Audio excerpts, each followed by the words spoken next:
Deuxième et dernière manche de la Super Mini Race de la Monster Cup 2014. Alors est-ce qu'on va avoir la chance de voir un pilote KX gagner comme David Millsaps? À l'image du numéro 612, Mitchell Falk, vainqueur dans la première manche, mais assez de justesse devant le numéro 82, Marchbank. On va voir s'ils se retrouvent tous les deux avant-postes. Encore une fois, le meilleur départ. William en tête. Petite Yamaha YZ85 peut-être devant. Attention, on va le retrouver au coude à coude maintenant. Après le premier virage. Oh, c'est chaud du côté droite, là le retour. Et c'est Falk qui prend l'avantage, le vainqueur de tout à l'heure. Deuxième et troisième. Sexton et Kist qui sont... Ouais, attention, une chute derrière. C'est le nouvel modèle 2015 qu'ils ont.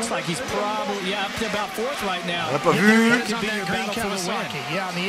Et le deuxième de tout à l'heure, le numéro 82, Marchbank, qui est un petit peu moins bien parti. Là, on va voir s'il est capable de revenir. En tous les cas, il a l'air chaud. Il y a du gros rythme déjà chez ces pilotes 85. Et ça ne leur fait pas du tout peur de passer des enchaînements de grosses motos, normalement des 450 ou 250. C'est là qu'on voit la différence avec l'Europe. Quand on voit le rythme qu'ils ont déjà à cet âge-là, c'est sûr que l'écart se creuse forcément. Et après, ils sont automatiquement hyper à l'aise en supercross. Et le fossé entre l'Europe et les États-Unis est vraiment impressionnant à ce niveau-là. Ah oui, en question supercross, il n'y a rien à faire. À mon avis, il y a du boulot pour les Européens.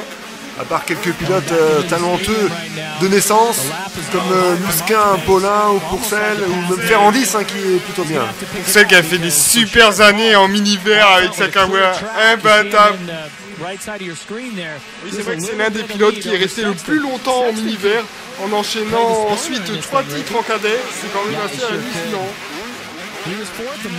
Et Garrett Marchbank qui a du mal à revenir pour l'instant, il est coincé derrière le pilote numéro 21 de Kazakist sur la Yamaha. Et alors du coup ça fait des affaires de Falk qui semblerait bien parti du coup pour pourquoi pas remporter les deux manches de cette catégorie Super Mini. C'est vrai que là quand même, quand on regarde à l'image, les Yamaha et les Suzuki ont pris un coup de vieux comparé aux KX et KTM. Oh, l'erreur de Marchbank qui avait fait le plus dur en doublant Kist et qui au final perd une position, peut-être deux.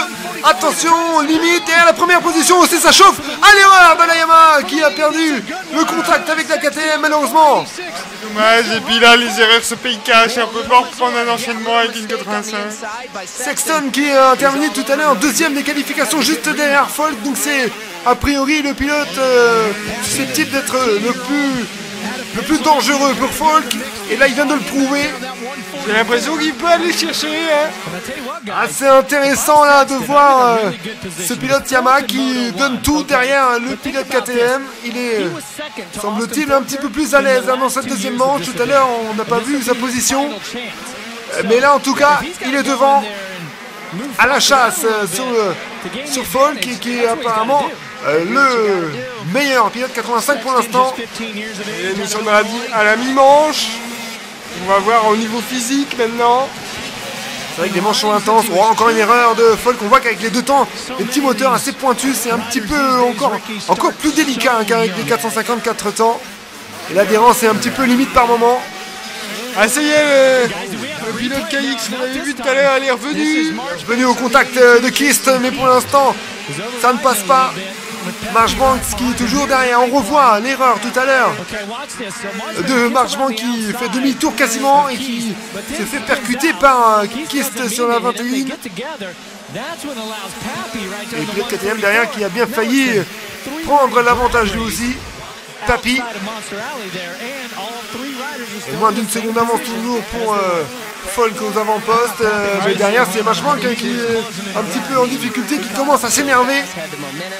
Ah, il se donne vraiment à fond là, c'est vraiment impressionnant.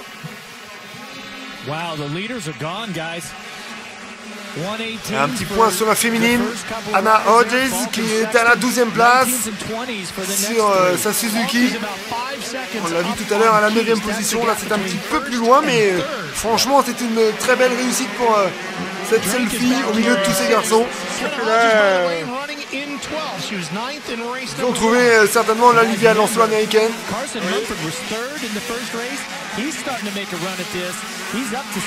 Et grosse baston là encore pour les places d'honneur derrière avec le papy numéro 144, le 33 de Derek Drake.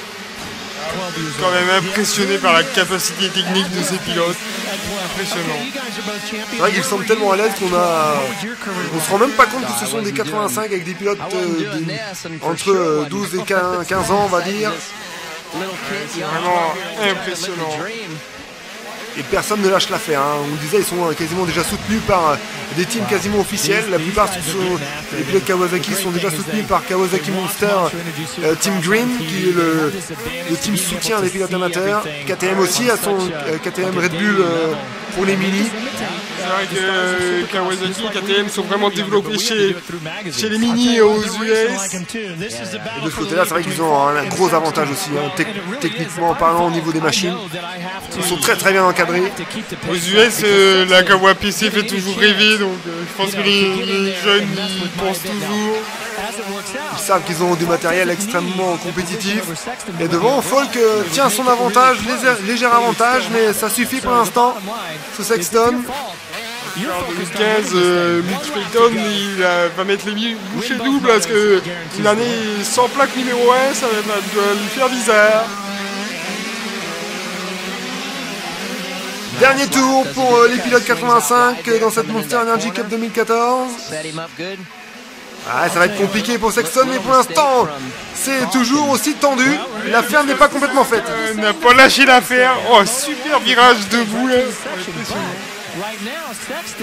Et Falk qui donne tout ce qu'il a dans son dernier tour là, pour remporter le doublé. Il n'y a pas le temps de souffler. Hein.